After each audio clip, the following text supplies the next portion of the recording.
കാനാടിക്കാവ് ശ്രീ വിഷ്ണുമായ സ്വാമി ക്ഷേത്രത്തിലെ പ്രസിദ്ധമായ തിറവെള്ളാട്ട് മഹോത്സവം തിറവെള്ളാട്ട് ദിവസമായ ജനുവരി 3 ശനിയാഴ്ച വൈകിട്ട് 8 മണിക്ക് വിഷ്ണുമായ സ്വാമിയുടെ പ്രൗഢഗംഭീരമായ പുറത്തേക്ക് എഴുന്നള്ളിപ്പിന് അകമ്പടിയായി 100-ൽ പരം വാദ്യ കലാകാരന്മാരെ അണിനിരത്തി കാനാടിക്കാവിന്റെ തിരുമുറ്റത്ത് പഞ്ചാരിമേളത്തിന്റെ വിസ്മയ കാഴ്ചയൊരുക്കുവാൻ നമ്മുടെ പ്രിയ സിനിമാ താരം പത്മശ്രീ ജയറാം എത്തുന്നു.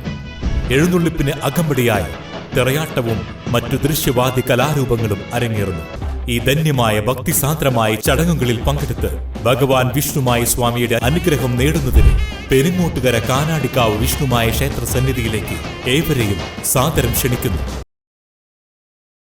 കാഞ്ഞാണി വാലപ്പറമ്പിൽ ശ്രീ ഹനുമാൻ സേവാ മഠപതി ക്ഷേത്രത്തിലെ 10ാം ഉദയ മഹോത്സവം ഭക്തി നിർഭരമായി.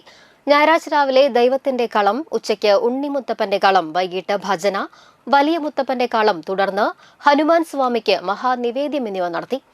തിങ്കളാഴ്ച രാവിലെ വിശേഷാൽ പൂജകൾ, ഉച്ചയ്ക്ക് ചെറിയ മുത്തപ്പന്റെ കളം, വൈകിട്ട് കരിങ്കുട്ടിക്കും ഭദ്രകാളിക്കും കളം, ഭജന, തുടർന്ന് മൂക്കൻ ചാത്തൻ സ്വാമിയുടെ രൂപക്കളം, മഹാനിവേദ്യം, ആഴിയിൽ നൃത്തം എന്നിവയും ഉണ്ടായിരുന്നു.